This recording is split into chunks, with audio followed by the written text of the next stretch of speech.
10 तक गिनूंगा।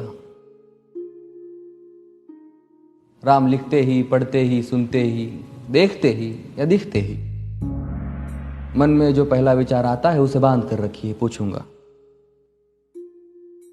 1 2 3 4 5 6 7 8 9 9 9 हाथ काट कर रख दूंगा ये नाम समझ आ जाए तो। कितनी दिक्कत होगी पता है राम समझ आ जाए तो। भाई राम राम तो कह लोगे पर राम सा दुख भी सहना होगा। पहली चुनौती ये होगी कि मर्यादा में रहना होगा। और मर्यादा में रहना मतलब कुछ खास नहीं कर जाना है, बस त्याग को गले लगाना है और अहंकार जलाना है। अब अपने राम लला के खातिर इतना ना कर पाओगे और शबरी का जूठा खाओगे तो पुरुषोत्तम कहलाओगे। काम क्रोध के भीतर रहकर तुमको शीतल बनना होगा। बुद्ध भी जिसकी इच्छाओं में बैठे वैसा पीपल बनना होगा ये सब कुछ, और वो भी शून्य में रहकर प्यारे। तभी तुमको पता चलेगा कि कितने अद्भुत राम हमारे। सोच रहे हो कौन हूं मैं? चलो बता ही देता हूं। तुमने ही तो नाम दिया था मैं पागल कहलाता हूं। नया नया हूं यहां पे तो ना पहले किसी को देखा है। वैसे तो हूं त्रेता से, मुझे कृष्ण किसी ने कलयुग भेजा है। भाई बात वहां तक फैल गई है कि यहां कुछ तो मंगल होने को है कि भरत से भारत हुए राज में सुना है राम जी आने को है। बड़े भाग्यशाली हो तुम सब। नहीं, वहां पे सब यही कहते हैं कि हम तो राम राज्य में रहते थे पर इन सब में राम रहते हैं।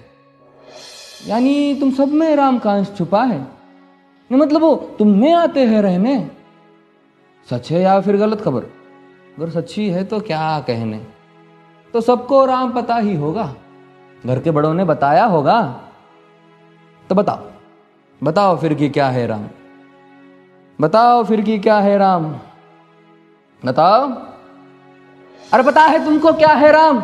या बस हाथ धनुष तरकश में बांध, या वन में जिन्होंने किया गुजारा, या फिर कैसे रावण मारा लक्ष्मण जिनको कहते भैया, जिनकी पत्नी सीता मैया। फिर ये तो हो गई वही कहानी, एक था राजा एक थी रानी। क्या सच में तुमको राम पता है? या वो भी आकर हम बताए? बड़े दिनों से हूं यहां पर, सब कुछ देख रहा हूं कब से। प्रभु से मिलने आया था मैं, उन्हें छोड़कर मिला हूं सबसे। एक बात कहूं अगर बुरा ना मानो, नहीं तुम तुरंत ही क्रोधित हो जाते हो। पूरी बात तो सुनते भी नहीं, सीधे घर पर आ जाते हो। ये तुम लोगों के नाम जपो में पहले सा आराम नहीं। ये तुम लोगों के नाम जपो में पहले सा आराम नहीं। इस जबरदस्ती के जय श्री राम में सब कुछ है, बस राम नहीं। ये राजनीति का दाया बाया जितना मर्जी खेलो तुम। दाया बाया, अरे दाया बाया ये तुम्हारी वर्तमान प्रादेशिक भाषा में क्या कहते हो उसे? हाँ वो लेफ्ट एंड राइट। ये राजनीति का दाया बाया जितना मर्जी खेलो तुम चेतावनी को, लेकिन मेरी अपने जहन में डालो तुम। निजी स्वार्थ के खातिर अगर कोई राम नाम को गाता हो तो खबरदार अगर जुर्रत की और मेरे राम को बांटा तो। भारत भू का कवि हूं मैं, तभी निडर हो कहता हूं राम है मेरी हर रचना में। मैं बजरंग में रहता हूं, भारत की नींव है कविताएं और सत्य हमारी बातों में। तभी कलम हमारी तीखी और साहित्य हमारे हाथों में। तो सोच समझ कर राम कहो तुम। ये बस आतिश का नारा नहीं, जब तक राम हृदय में नहीं तुमने राम पुकारा नहीं। राम कृष्ण की प्रतिभा पर पहले भी खड़े सवाल हुए। ये लंका और ये कुरुक्षेत्र यूं ही नहीं थे लाल हुए। अरे प्रसन्न हंसना भी है और पल पल रोना भी है राम। सब कुछ पाना भी है और सब पाकर खोना भी है राम। ब्रह्मा जी के कुल से होकर जो जंगल में सोए हो, जो अपनी जीत का हर्ष छोड़ रावण की मौत पे रोए हो। शिव जी जिनकी सेवा खातिर मारुत रूप में आ जाए। शेष नाग खुद लक्ष्मण बनकर जिनके रक्षक हो जाए। और तुम लोभ क्रोध अहंकार छल कपट सीने से लगा कर सो जाओगे तो कैसे भक्त बनोगे उनके, कैसे राम समझ पाओगे? अघोर क्या है पता नहीं और शिव जी का वरदान चाहिए। ब्रह्मचर्य का इल्म नहीं, इन्हें भक्त स्वरूप हनुमान चाहिए।